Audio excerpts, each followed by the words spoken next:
My life was a symphony of highs and lows, like a roller coaster ride without a safety harness.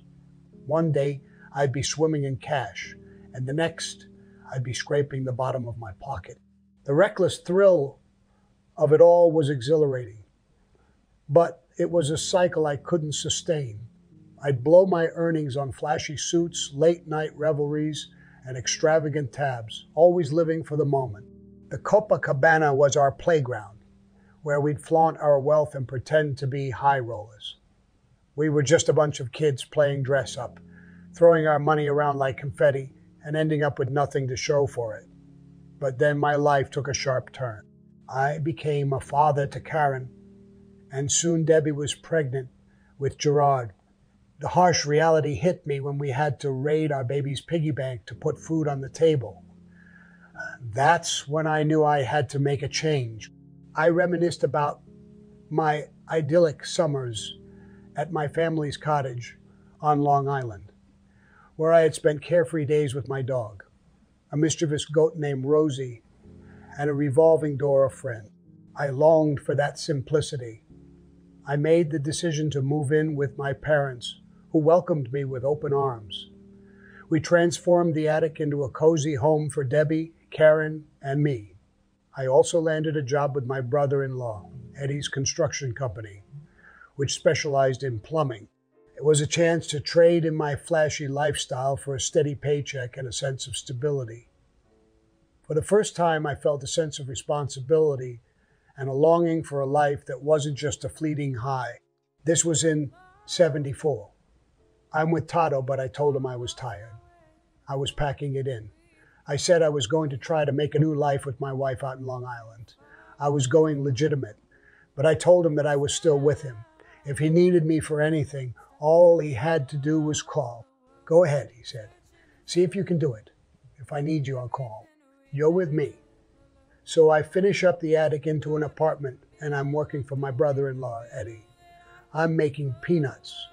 I don't think I'm making 100 a week. I'm killing my ass off, working my ass off. And I ask him and his partner, Dominic, for a raise. They have a meeting.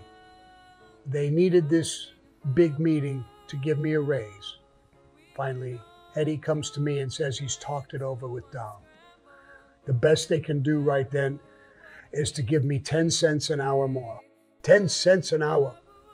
I go home and I'm devastated. I'm sick. I can't believe it. Without me knowing it, Debbie calls up her Uncle Danny, an Irish guy. He's married to one of her aunts. Her aunt's Italian, but he's Irish. He's out in Long Island, but closer to New York, like around Amityville. My wife says, my Uncle Danny wants to talk to you. Ring him up. I called him and he says, I spoke to Deb. I hope you're not mad. I heard you were working and how much you're making and the kind of raise you were offered. There's somebody I can talk to. I made it clear to him that I'd be grateful for whatever he could do, but I also wanted to assure him that I'd be just fine, regardless of the outcome. I was careful not to reveal too much, still simmering from my frustration with Debbie. From now on, don't breathe a word about our business unless I've given you the green light, I warned her. The next day, her uncle returned my call. He set up a meeting with Mike Perry, a seasoned Irish contractor who specialized in housing construction.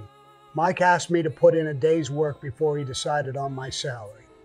I agreed, and soon found myself immersed in the world of carpentry. While others handled the plumbing and electrical work, our team focused on the framing and sheathing.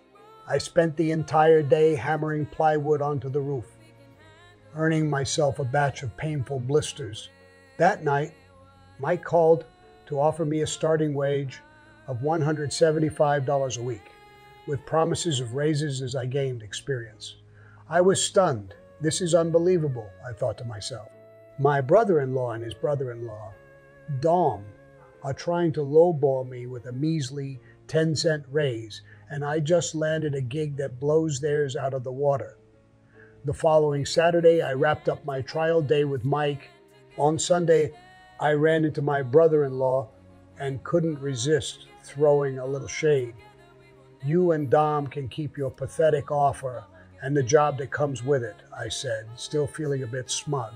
Eddie seemed taken aback, asking why I was being so stubborn. We'll take care of you down the line, he promised. But I wasn't having it. I tossed my hands up in the air, fed up with the whole charade. We're done, finished. You do your thing, I'll do mine. The thing that really grated on me was how Mike's crew constantly uprooted and settled in the new spot.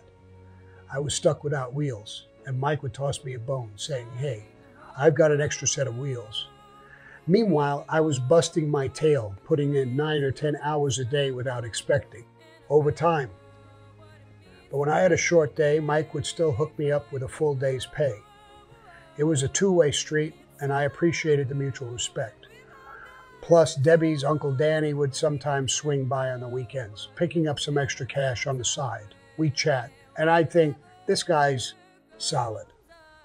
After about 8 months, Mike gave me a bump up to $250 a week, a sweet $75 raise. I was looking forward to a bright future, maybe even breaking into construction on my own term. My 10-month stint with Mike Perry was about to take a drastic turn. The phone rang, and on the other end was Alley Boy Cuomo, his voice laced with urgency. Listen, I got a problem, he said, his words dripping with foreboding. What kind of problem? I asked, my instincts on high alert. The kind that's going to make our lives a living hell. The cops are sniffing around for us, and it's not just a routine inquiry. Cuomo's hesitation was palpable, and I could sense the weight of his words. What are they saying we did? I pressed, my mind racing with worst-case scenarios. Murders, he replied, his voice barely above a whisper. 2 Coney Island brothers, the Dunn brothers. Never heard of them, but apparently were public enemy number 1. I felt like I'd been punched in the gut. Who the hell are the Dunn brothers? I demanded, still trying to process the gravity of the situation. Cuomo's response was a mixture of confusion and concern. No idea, but we need to get to the bottom of this. We need to meet ASAP. I hung up, my mind reeling, and turned to my wife. I've got a situation to take care of in Brooklyn. It's not good.